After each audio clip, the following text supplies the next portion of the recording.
Welcome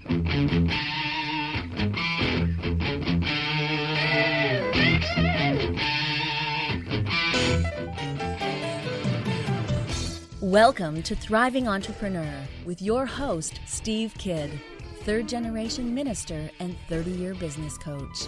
Listen in as amazing, world-changing authors, speakers, and coaches share their struggles and victories.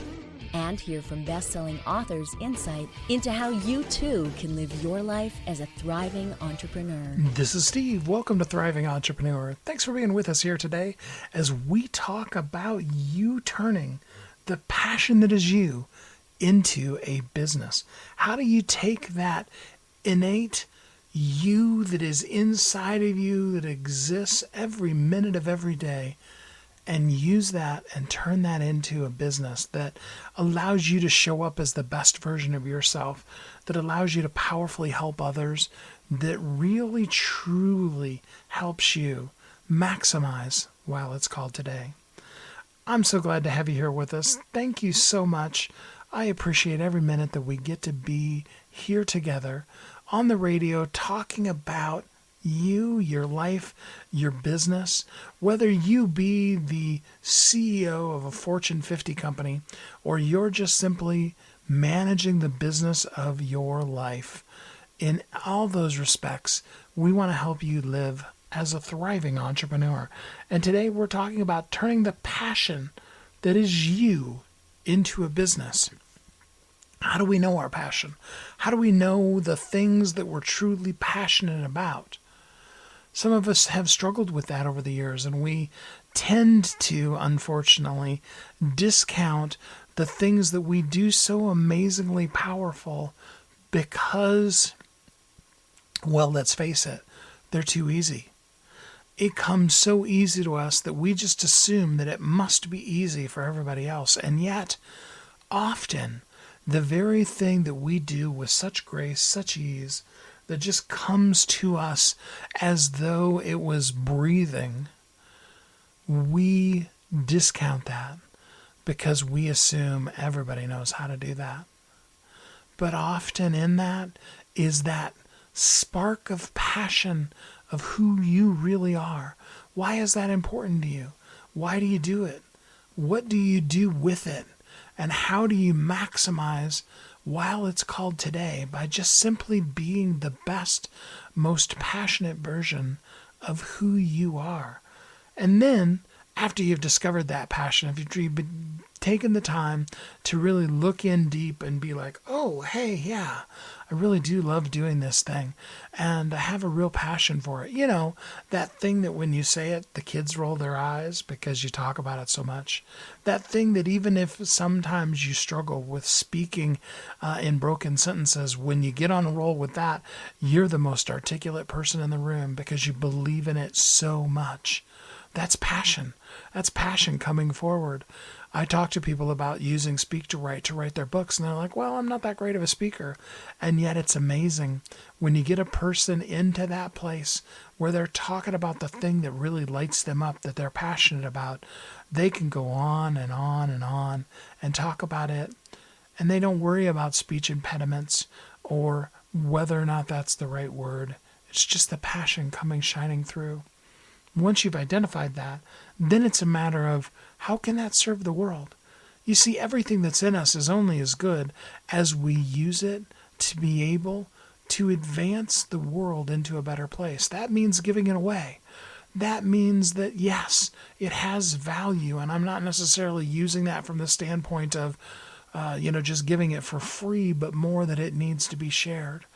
It needs to flow out from you, back out into the world to make this world a better place, to improve the life of the person who is searching right now for the very answer to that very thing. And they need what you have to share.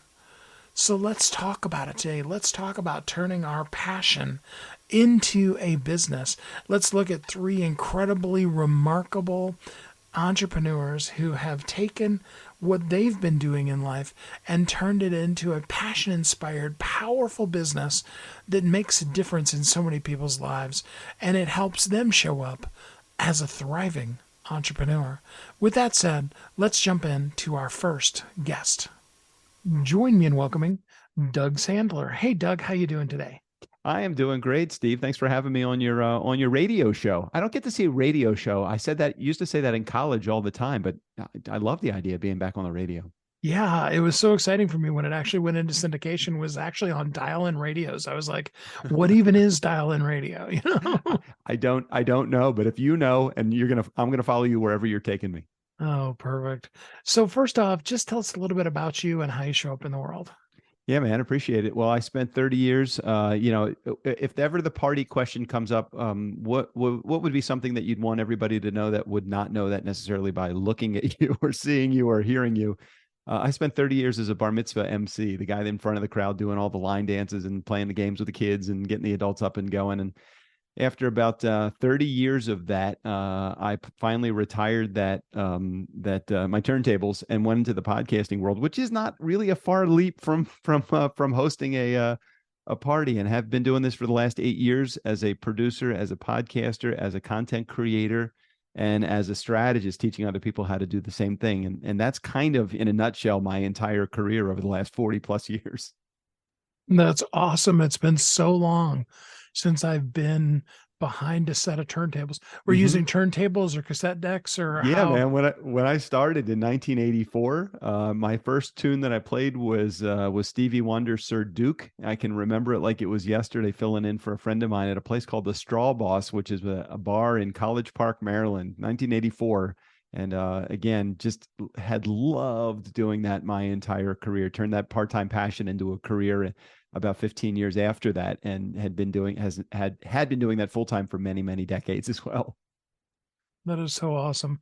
I don't even own a turntable anymore. I need to go Me buy either. one now just because we're talking about it. I got all these records. I don't have any cassettes anymore. I do have a lot of CDs and I have a lot of records, but I don't have a turntable. I'm with you. I don't have one, but I kept all the vinyl.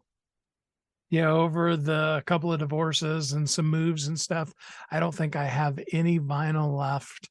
I saw a case of cassettes the other day, but Mm. I'm like, what would you even play a cassette on? I don't think I have anything to play it on anymore. Remember when we were kids, we used to take or when we were doing whatever we were doing with the cassettes, we would take a pencil after we queued it up and turned it back just like a quarter of a turn to get it right at the beginning of the song. I don't know if you did that, but we did that. Absolutely do. Yeah. Yeah, there's a lot of nuances to DJing, especially when you start talking cassette tapes. Yeah, man. Totally. Well, that's cool. So now you have a podcast, and more importantly, or as importantly, a whole format for helping people also have really professionally done podcasts. So let's just be really, really basic to start with. Yeah. If somebody doesn't know what a podcast is, can you explain that to us? Yeah, a podcast is a way to create a message to put out to an audience that specifically wants to hear you and your message. The idea of radio broadcasting is to go out and just hit the major market, just go out there and hit everybody. Podcasting is a little different. We actually want to narrowcast instead of broadcast. We want to narrowcast a message to a specific audience that you think would be in tune to your message. And in essence, a podcast is a recording, most of the time audio, but they do have video podcasts too, but audio podcast that will be put on a platform like Apple Podcasts or Spotify so people can hear your message. It's pretty straightforward and pretty easy. Love that. So what kind of things do you do for people? So the biggest challenges that we hear from people are things like, I don't know the technology, or I don't know how to interview people, or what would I talk about, or how do I connect my business to my podcast? So we, in a nutshell, handle all of that stuff from soup to nuts. So whether technology is your foe and you want to understand the technology, or you never want to understand it, but you just want somebody to do it for you, we can pick up the ball and start running for you, all the way to the strategy that's involved in actually turning your podcast into a monetization machine. Most people think that money comes from advertising and sponsorship. And while it will for big guys like Joe Rogan and Tim Ferriss, the big names in podcasting, for normal people like me and you, I'll put you in the normal category like me, as normal or abnormally normal as we can be. The money really does not come from a huge audience. Where the money comes from is converting even small audiences into customers, or even easier, turn the people that you are putting in that guest seat into referral sources, relationships, customers themselves, affiliate partners, joint venture partners. There's a bunch of different ways that you can actually monetize a podcast. And I've just named a few right there. I love that. So you talked originally about equipment, and you probably did like I did, coming from an engineer, audio engineer background. You probably went out and bought all kinds of cool equipment, just because we can't help ourselves, right? Yeah. I think that in the beginning, even the technically inclined folks have a tendency to want to overcomplicate podcast technology, and really all it comes down to is nowadays it literally is in front of my face right now is a USB plug and play microphone. For $250, I bought this microphone, and you can get one for much, much less than that. You can get a good USB mic for $25 nowadays if you're not sure if podcasting is your thing, but you want to kind of kick the tires of the podcasting space. But a microphone that's plug and play in an application like Zoom to record, you don't need to overcomplicate it by buying too many apps and too much technology to get in your way. Love that. So, talk to me about the kind of things that people should know in order to have a powerful and effective podcast. Well, I think if I go back to that thing I said initially, which is you're not looking to broadcast, you're looking to narrowcast. I'd much rather have 20 people in my audience that are taking action than 20,000 people that are doing absolutely nothing. So the idea behind narrowcasting, really fine-tuning what your message is all about. And that really brings up a really valid point here. If you put this into an acronym, I think people have an easier time remembering things if you make it a simple science for them. I call it getting to know your MOM, your MOM, your market, your offer, and your message. And if you come to the podcasting space already understanding who your market is or who you serve, what offer or what things do you sell them, and what your message is or what your brand is, how you're comfortable arriving with, what kind of vibe do you want to create for your listening audience? So if you come to the table already understanding your MOM, your market, offer, and message, you'll have a lot easier time at beginning podcasting and knowing the direction that you want to go. It's the folks that come to podcasting thinking, I'm not really sure what I want to talk about, or I don't have a business that's connected to my podcast, or I don't really have anything to sell them, or I don't really understand how I'm going to message this thing properly to get anybody to take any action. If you come to the table like that, you're going to have a lot harder time defining success when it comes to podcasting. So getting to know your MOM early and often is probably the best way to approach podcasting right out of the gate. So it's always good to know your MOM. Yeah, totally. All right. So what is the biggest thing that people do that just drives you crazy? What do you wish they knew that they just really don't know? Well, I think people oftentimes will get their head trash in the way, and they focus on the wrong things when it comes to success in podcasting. And when I say the wrong things, I go back to that Joe Rogan, Tim Ferriss comment to begin with. I think if people tend to focus on the ego metric of how many people are listening to my show, that they are really misunderstanding what this podcast environment can do for them. Think about it this way, Steve. If I had 50 people show up every week, once a week, every week, show up at your house, knocking on your door and say, hey, Steve, can I come in? Because I heard you had a message that I want to hear this week. 50 people. Would that excite you to have 50 people in your house and you can share your message with them? Yes and no, but just because of the 50 people in my small house.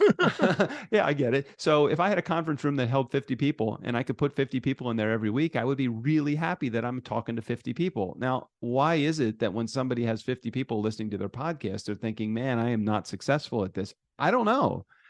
We are not going to have millions of people listening to our show, probably ever. I mean, maybe collectively over the years, you might have millions of people listen to your show, but every week queuing up, you may have on average, the average podcast that's active will get about 200 downloads. And, the nice thing about that is they're actually putting 200 people in front of their message every week. That's not an easy task. These are people that are actually raising their hand and saying, I want to hear more from Steve. I want to hear more from Doug. I want to hear more from Jane and Sally. And when you're able to do that consistently, you are bound to be successful at podcasting. Go back to that thing I said earlier, if you understand what offer to make to them, who your market is, and what your messaging is. Once you have those three things together and you're comfortable with getting that head trash, that ego metric of how many downloads you have out of your head, then you actually will become successful. It's just given amount of, the right amount of time now before that success happens for you. I love that way of looking at it. So most people are afraid that it's just one more thing. We've heard about all the stuff we're supposed to do on social and how many posts and all of that kind of stuff. And here's just now one more thing we got to do. Just how simple can it be for a person to run their podcast and have it be effective for them? So the way that I look at it, and again, this is a very, very common problem. I mean, you're striking on all of the common issues that are kind of the roadblocks in people's way.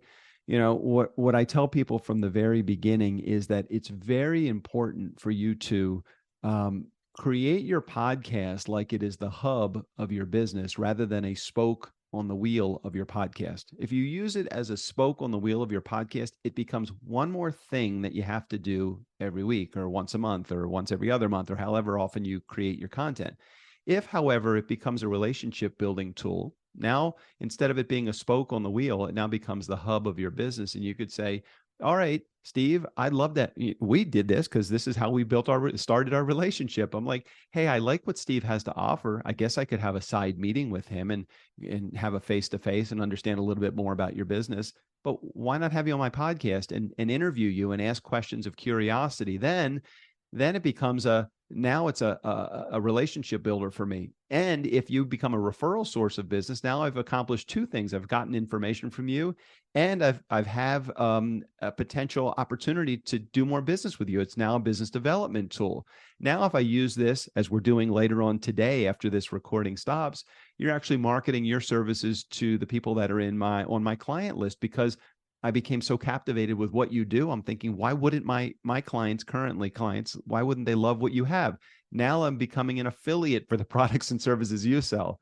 Do you see how instead of it being a side thing that I do that's just going to become a time suck, I'm now using it as a business development tool, an affiliate tool, a monetization tool, a relationship builder, and a marketing tool, because I can send out that recording that we're going to create later today to potential prospects down the road that show some interest in wanting to actually create a book or using their podcast as a tool to become a best-selling author.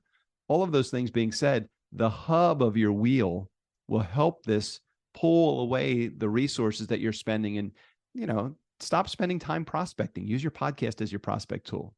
Do you follow what I mean when I say that?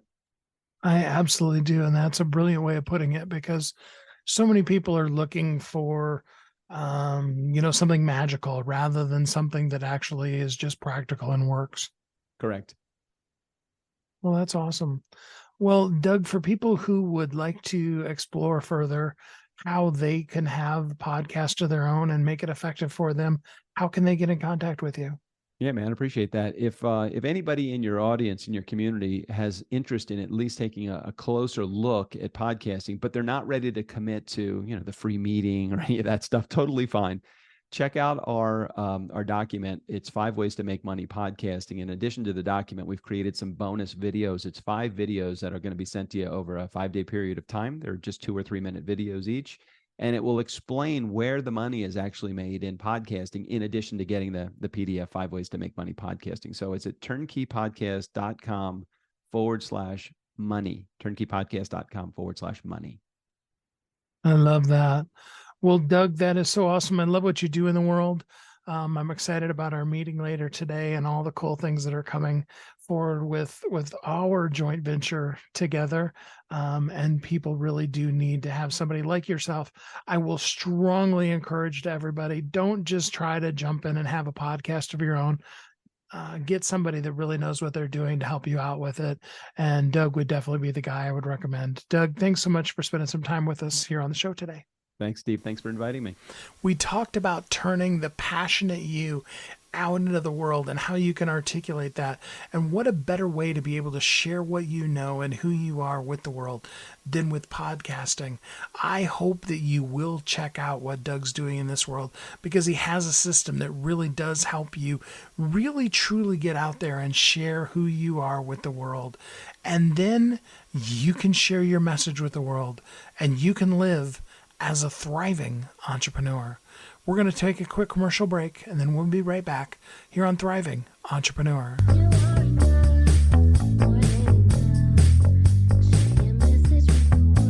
If you're an author who's on a mission, stand out with your brand out. Check this out, guys. Yep, everything's marketing, and marketing is everything. Your existing book can become a best-selling book, or even, hey, like mine, a #1 international best-selling book in 5 days. Listen, if your business isn't known by everybody, it's obscurity, and that's death, right? The same thing is true for your book. If you're not happy with the way your book is performing, you got that far and then it just fell off the face of the planet kind of feeling, go to yourbestsellertoday.com. Schedule a talk with Steve. It's risk-free, it's guaranteed, it's proven. We've done it thousands of times. What are you waiting for? Yes, yourbestsellertoday.com. This time next week, you could have a beautiful seal on your book and get the attention that you deserve. Reach the people that you came to serve. Come on now. What are you waiting for? Grab a pen. Here we go. All you got to do is book a call, yourbestsellertoday.com. Go to yourbestsellertoday.com. Book a talk with Steve. It's proven, it's guaranteed, it's gonna happen. All you have to do is say yes to your destiny.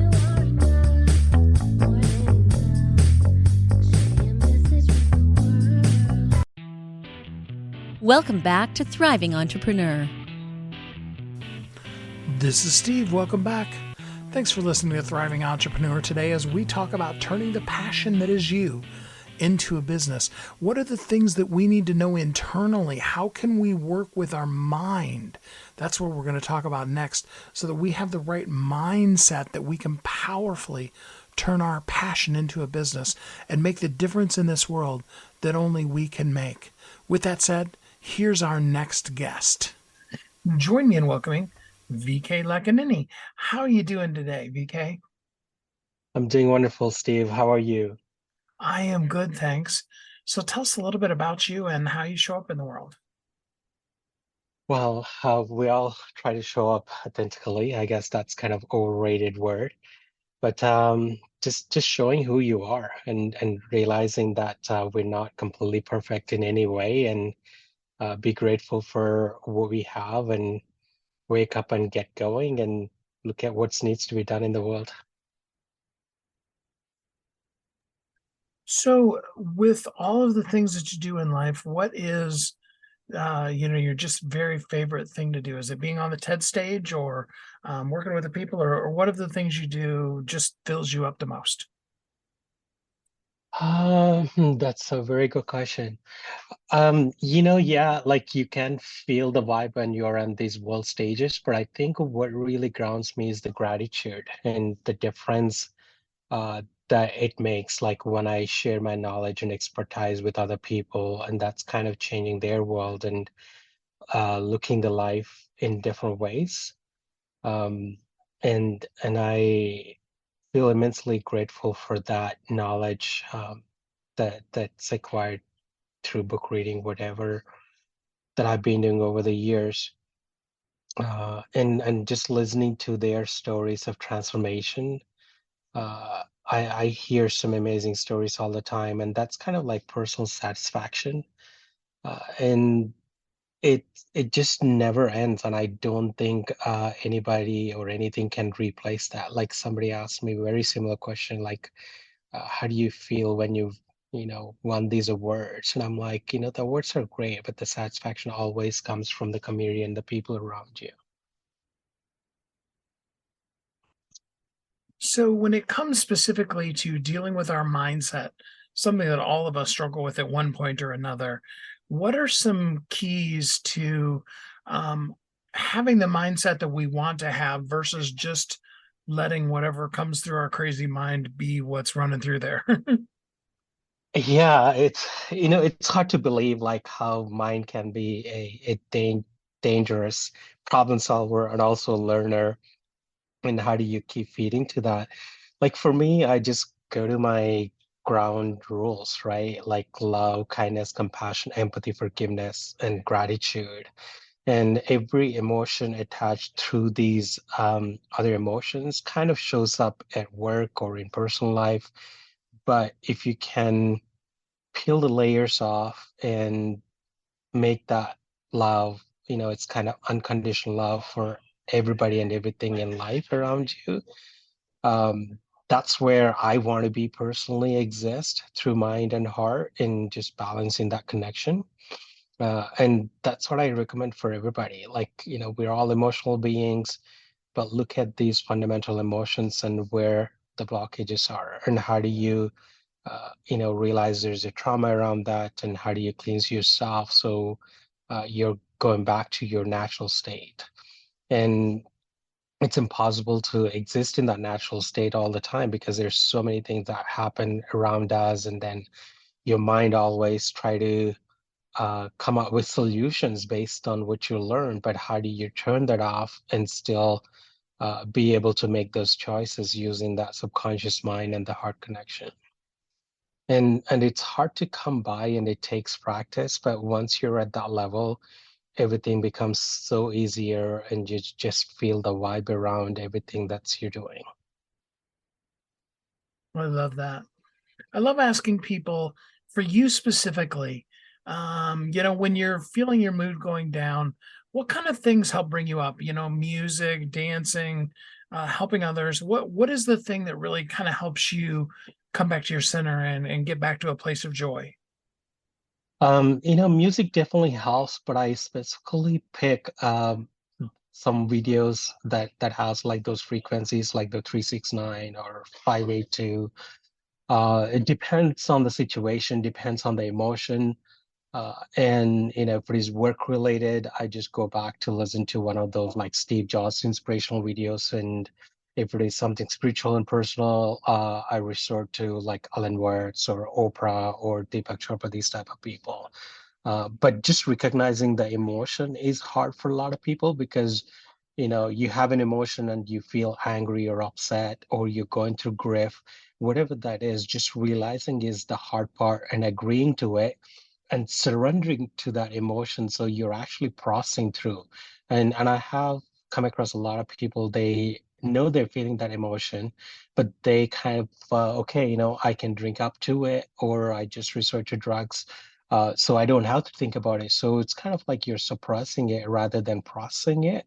And I always encourage people to either use music or these inspirational speeches, or even better work with the counselor to process those emotions by feeling them. I love that.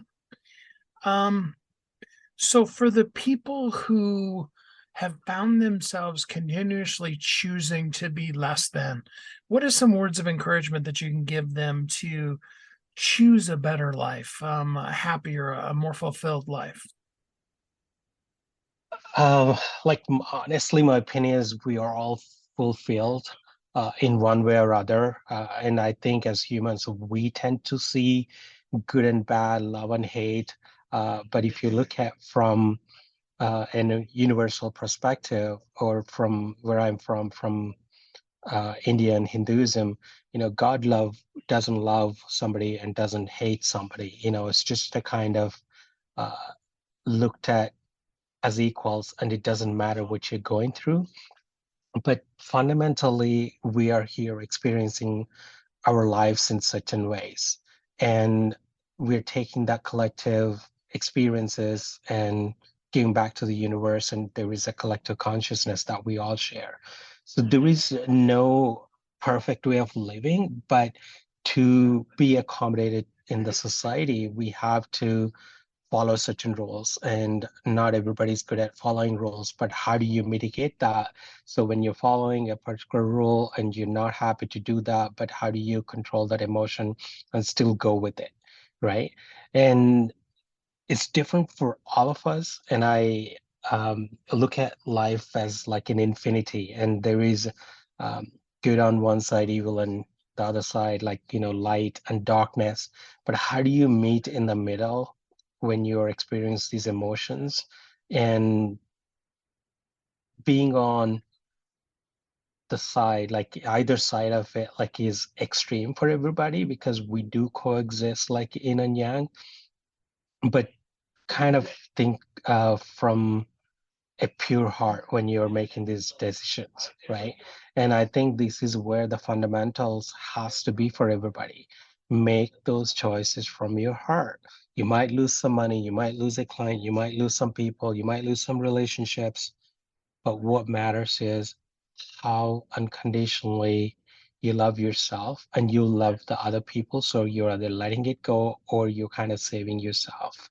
And it's very unique for everybody depending on their life situations. And I'm like, no expert or, knowing everything, but this fundamental seems to help a lot of people. Like when there is self-love, self-care, when there are boundaries, and when they know exactly where they want to be and having that clarity, that changes everything around them.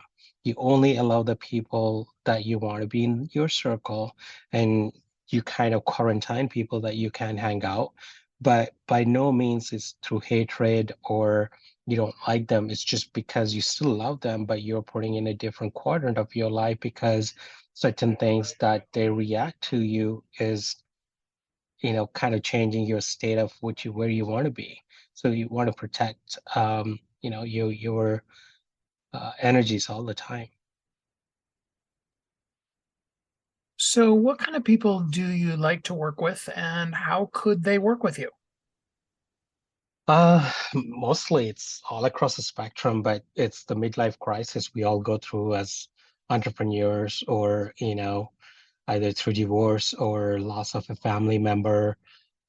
It's different, or loss of business assets. And I look at it, the individual situation. If it is a business, like, okay, can you salvage something or where are you going from here? And I use certain principle that really helps them as an entrepreneur, what they need to have to be successful again and to see that same kind of goals that they have already smashed through, but now they're going through something else that putting them down. And mostly it all comes down to our personal lives when we are not vibing at that level. If I'm going through divorce, I can bring that to work, and that shows up in everything that I do. So how do I purify myself in one way or other as a person so that I show up authentically to other people, uh, and making a difference at the end of the day. So uh, it's the people who are usually going through midlife crisis that needed help, and they're all spectrum, but mostly women tend to gravitate to my Instagram posts, and as like the approach, I do see the intentions of where they needed help, and either I suggest what they can do or recommend some books, and then even suggest that they need to go and see, the certified professionals. I love that. And give us your URL again, please. It is lakkineni.com, LAKKINENI.com. And just before we go, give us some words of encouragement. Let us know that we can do it. We all capable of doing things the way we want, and I think the universe empowers everybody in the same way, even though there is some discrimination happens in this world. But certainly if you put your mind to it and heart to it, we can always accomplish what we want in our lives. And keep in mind that we always work collectively along with the people around us, the community, our families. So as soon as you start thinking global and at a higher level, you can always make things happen. I love that. Well, VK, thanks so much for spending some time with us here on the show today. Thank you, Steve. Much appreciated. Thanks for having me. Whether you think you can or you think you can't, you're right. As a man thinketh in his heart, so is he. Our thoughts become things. Our thoughts control the destiny of where we're going in life. And we need to have that powerful thought process so that we can put our passion out into the world and also have a business that makes a difference in the world and live as a thriving entrepreneur. With that said, let's take our next commercial break and we'll be right back here on Thriving Entrepreneur.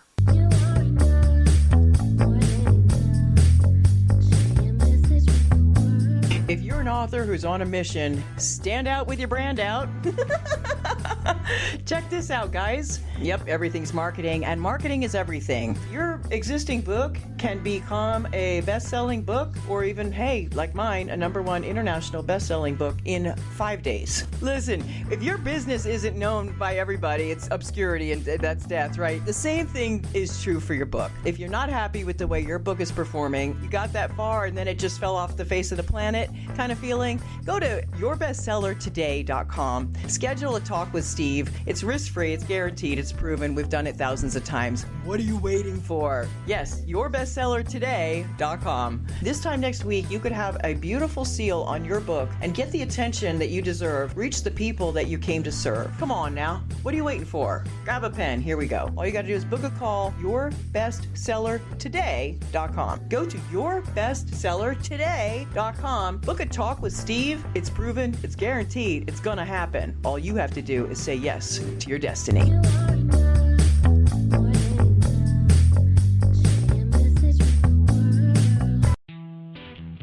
Welcome back to Thriving Entrepreneur. This is Steve. Welcome back. All right, what have you gotten so far in turning the passion that is you into a business? What have you learned so far, Dorothy? Do you now begin to see that powerful passion inside of you and how it can make a difference in the lives of others as well as in your own life? And how can you share that message with the world? What are the kind of things that you can do?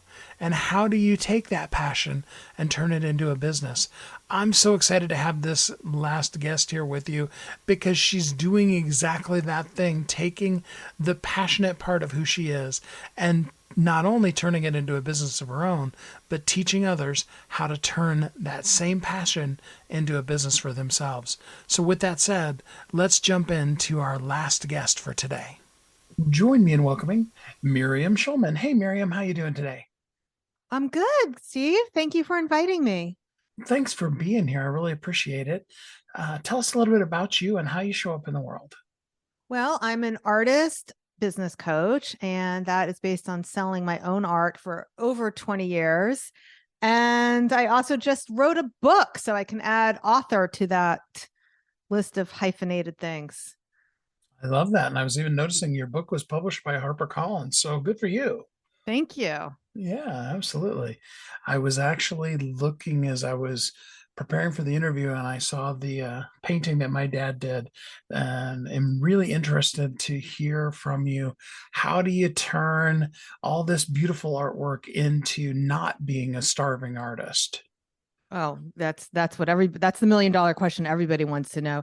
And a lot of it starts with the belief that talent matters, when actually what matters a lot more than talent is marketing and mindset. And I would even say mindset first, because if people don't have the right mindset, they don't do the marketing that they need to do. And a lot of people question that with me, but the truth is we all know, Steve, maybe your father was one of them, very talented artists and very talented people in the world, whatever their art may be, whether it's their business, whether they are a coach or a singer or a musician, whatever it is that they're doing in the world, we all see very talented and smart people not succeed as well as people who maybe are not as talented or not as smart, succeeding more because they have a better mindset and or better marketing. So marketing mindset trumps talent every time.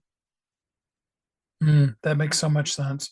And yeah, for my dad, it was more of his hobby and a way to relax. He loved being a minister and what he did, but he, like I said, I was just looking at this painting again and just in awe of what he had done throughout his life. So That's cool. So, mindset, let's start there then.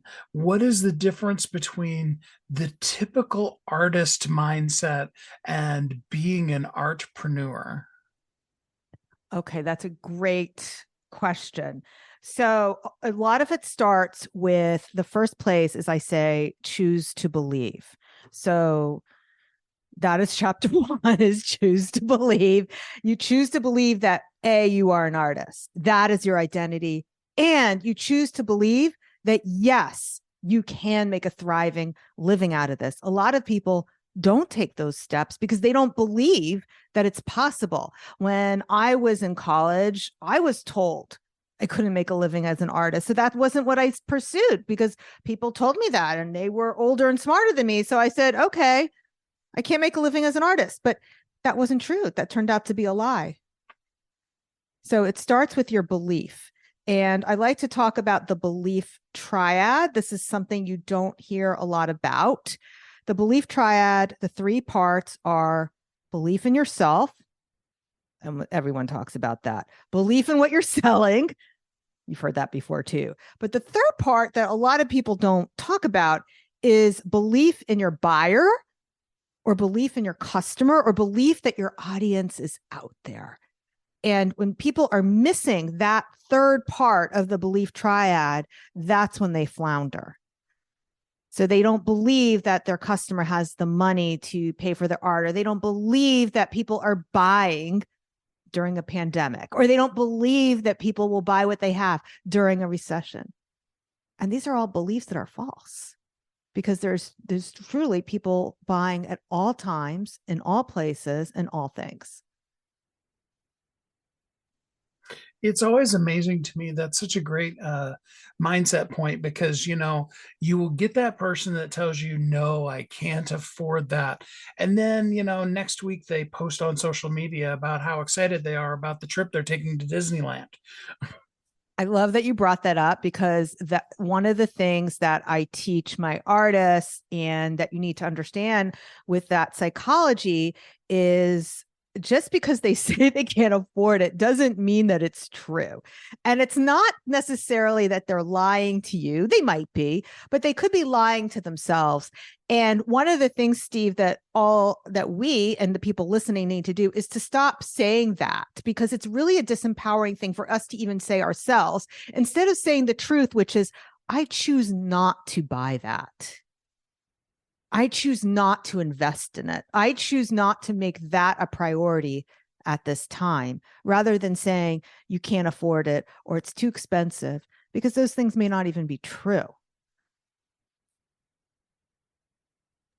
Wow, that's a huge mindset piece that a lot of us struggle with. I mean, how many times have you found yourself hearing that message and then just believing it? You know what I mean? Yeah. And the thing is, Steve, is that sometimes people, like I said, sometimes people are saying it, and it's not so much that they're lying to you, they're lying to themselves, but sometimes they are lying to you. Like maybe they just don't want what you have. And it's a lot easier for them to say, I can't afford it, than, I really don't like this because it's purple, or they don't want to hurt your feelings or something like that. But that is a very important part of the mindset piece, is not only having mastery of your own mind, but understanding and having compassion for where the customer is coming from, and understanding that maybe they think this is too expensive because they've never invested at that level before. So it's easier for them to say, or to think, to go to that thought, I can't afford it, because that, us as humans, we've evolved to be creatures of habit. And not only are our habits ingrained, but our pathways of thinking are, our brain wants to think the same thoughts it always thinks, because that takes up the least amount of energy. So it's more challenging for somebody to suddenly step into, I choose not to prioritize that, rather than, oh, I've never invested that much money in an artwork before, or I never invested that much in a coaching package before, or I never invested that much in a car before. Doesn't mean that the car is too expensive if that's what it's worth. So true. It's really interesting too, because on the one hand, we all see, at least on TV, artwork as a perfect example of things that people get millions upon millions of dollars for things that honestly some of us think looks like scribbles. I won't say any particular artist and name, but I know you have those that you think of that way too. You know, but yet somebody who does something that's just absolutely gorgeous doesn't see it as valuable at all. Yeah. Yeah. So a lot also what happens with the buying psychology. So we're talking about what our customers are thinking. And I talk about this in my book, Artpreneur, a lot about the buyer, the psychology of the buyer. So we talked about there's the psychology of you, the seller, having the belief triad and understanding that. And there's the psychology of the buyer. And a lot of times what's going through the buyer's mind is not just, I mean, this may be part of it, but it's not just, is this painting that I see before me worth $100,000 or $10,000? I'm going to bring it out of the stratosphere since most people aren't buying $1 million art. Steve, do you agree? Let's keep this like more what most people might be buying. Sure, yeah. Okay. So the typical person, I don't know, like I went looking for couches recently. I was shocked how much couches have gone up since the last time I bought a couch, but they start at like not even an expensive couch is like $4,000 all the way up to 20, 30,000 custom made, much more. So the person who is buying an artwork to hang over their $4,000 couch is a different customer than somebody who is buying artwork to hang over their $60,000 couch. So, you know, if somebody's buying a couch or a piece of artwork and it's $5,000, they're not necessarily saying, hey, is this artwork worth $5,000? They may be thinking, am I, Miriam, or am I, Steve, worth investing $5,000 in? I want this thing that cost $5,000, and I'm not sure if I'm worth investing that in.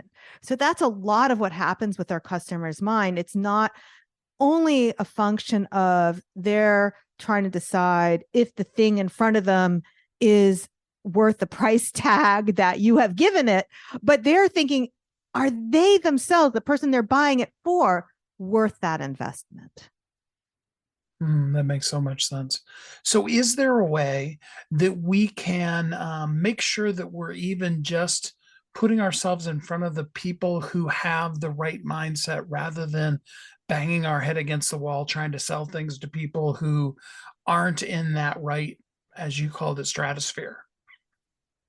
Yeah, well, everything is a question of venue and product. So there's a great story I heard recently where a mother gave a little girl a stone and she told her to sell it. And she went out to the market and she tried to sell it and somebody offered her $5 and she went home to her mom. Somebody offered me $5 for the stone. Should I take it? And the mom goes, no, go over to the gem store. And she goes to the gem store and the gem store looks at it and they offer her $5,000. And she goes back to mom, they'll give me $5,000 for the stone. And so the mom goes, oh, no, take it over to, the diamond house or whatever. And she takes it there. It's like, oh, it's actually a $50,000 uncut diamond. So everything has to do with what is it that you're offering and who are you offering it to? And is it the right match?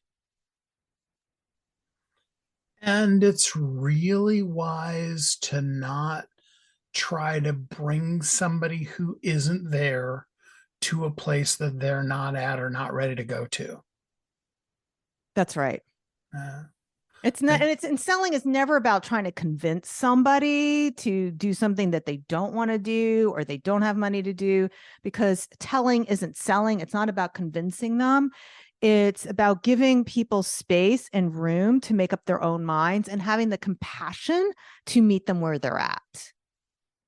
And that doesn't mean lower your price, but you can understand where their psychology is coming from. So if they don't want what you have because it's too much for them, then maybe you need to find a different customer. And it's not about devaluing what you have. Absolutely. And if the furniture store that you're looking to try to sell your artwork in is selling $50 couches, you might be in the wrong place. That's right. And in the for the art market, what I tell the artists I coach is you don't want to be selling your art in an art fair that has bouncy castles. Like that's kind of the big red flag for you. You want to make sure it's a high enough venue that the people going there are art lovers, not people who are just passing time. And I'm sure there's similar situations with every industry. Well, and I think that brings it to another great point too, and that's knowing who you are. I remember hearing Stephen King say one time about himself, and Stephen King has hundreds of books, I mean, made tons of money as an author. And yet what he one time referred to himself as is as the Burger King of writers. He said, I'm not trying to write the great American novel. I'm just trying to write a book that people will enjoy reading. So you got to know what you're doing too.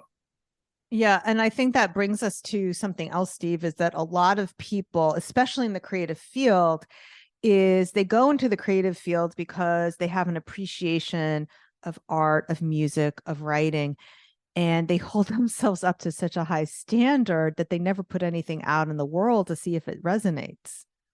So that perfectionism really can hold them back. Oh, that's so true. The world already has whomever you want to put in there. Whether you're talking about, Beethoven and music, or you're talking about a Monet or, whatever. What we need is the next version, the best version of you. Yeah, I mean, look at the Colleen Hoover. I never heard of her until recently, but she's all up and down the bestseller list. Like she has several bestsellers in the fiction category. I think she was just a mom who opened a laptop one day because she had to pass the time. Could you imagine if she said, no, my writing is not as good as Stephen King? She just put stuff out there. Absolutely. I mean, whether you talk about J.K. Rowling, who, did it out of desperation to try to find a way to make money, or you talk about, the lady that wrote the Twilight books, who just had a dream one night and it was captivating to her, and so she put it down on paper. Yeah, but let's talk about those people, especially J.K. Rowling. So she is a great example of somebody who had relentless commitment, an absolute belief in herself, in her art, and in the audience. Even when she got rejection after rejection after rejection from different publishers, she kept going because she believed in her writing. She believed in herself, and she believed that there was an audience who wanted what she had. Absolutely. So many people give up too soon. I would add into that too is need. When you are trying to, and it doesn't necessarily have to be monetary, but when you're trying to fulfill a place in your life, this is my passion, this is what I'm meant to do, this is my purpose. Or, in J.K. Rowling's, I need to be able to eat and live. That makes a big difference in how willing you are to just give up and go on to the next thing, because it wasn't that big of a deal anyway. Yeah, that's true. Yeah. So, lots of buddies need to, whether it's specifically with art or even just in general in the selling, they need to work with you. What kind of people do you like to work with, and how could they get in contact with you? Okay, well, if there's lots of free ways to work with me, first of all, if you like what you heard today, come listen to my podcast, The Inspiration Plays. We talk to creatives of all type about their marketing and mindset. So there's plenty to learn there.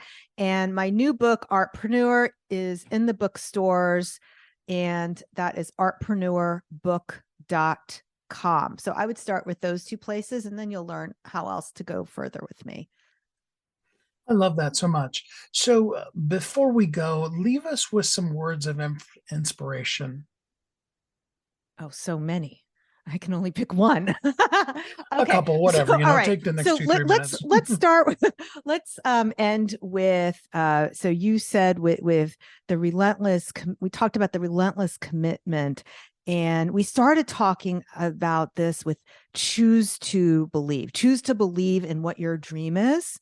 And the last chapter of Artpreneur, chapter 12, is keep marching forward. That means you keep taking action. You keep taking inspired action no matter what rejections you get, because you believe in your dream so much that you know it's going to come true. And that's why you keep working at it. Whether it's that baby business that you're building, whether it's that novel that you're writing, whether you are a painter or any other kind of creative or entrepreneur, keep marching forward and believe in your dreams.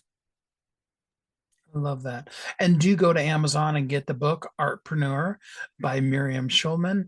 It is the step-by-step guide to making a sustainable living from your creativity. Miriam, thanks so much for spending some time with us here on the show today. Well, thanks for having me. So much fun.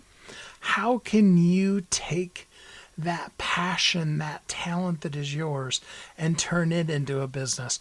I love it because, a lot of us that are creatives, we have a tendency to fall into the trap of believing, well, this is good, but in order to really live and thrive in our artistry, we're going to have to sacrifice things, like food, living indoors, crazy stuff like that. But there is a process. There is a purpose, a point, and a way that you can be able to take and turn that passion, that creative part of you, into a business. And yeah, often it does mean that you need to bring somebody in that has expertise in helping you be able to find what your passion is, understand the marketability of that, and then use that to be able to actually have a business, to make a difference in the world, to affect people's lives in a really powerfully amazing sort of a way. What a great way to be able to change the world, to be able to get it done, to do the thing that only you can do and maximize while it's called today. Just by simply turning the passion that is you into a business. What a great thing to do. Because and I tell you this every week, so I hope you do know it, you are uniquely brilliant. You were created for a purpose, and the world needs you. What does that mean? Does that mean that, millions of people are sitting on their hands not doing anything because of you not sharing what you know? It's possible in some respects. In other cases, it just simply means that there's just one person, and that's so much more than enough. Because that person is sitting in front of the computer right now, potentially tears streaming down their face, looking for the answer to that very thing that you do so easily, so gracefully, so powerfully. They need it, and they need you to share it. They need it right here, right now, today. And you know how they get it? By you simply just being you. You share who you are. You get it done in the world. You be the best version of yourself while it's called today. Letting yesterday go because, yesterday was whatever yesterday was. And moving powerfully into today so that you can do those things. You can be the you, that amazingly incredible you that you are. And you can be a thriving entrepreneur, getting the things done that you're meant to do, maximizing today, living, thriving, and truly free. I'm so excited for you to be able to have that. Thanks for joining me today. I hope that you're happy, safe, warm, and loved. And then until we're together again next time, you have an amazing week. Thanks for listening to Thriving Entrepreneur today. If you want to get your question answered, send an email to questions@wehelpyouthrive.com.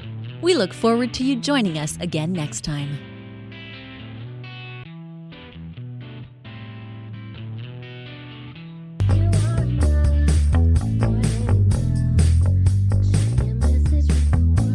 If you're an author who's on a mission, stand out with your brand out.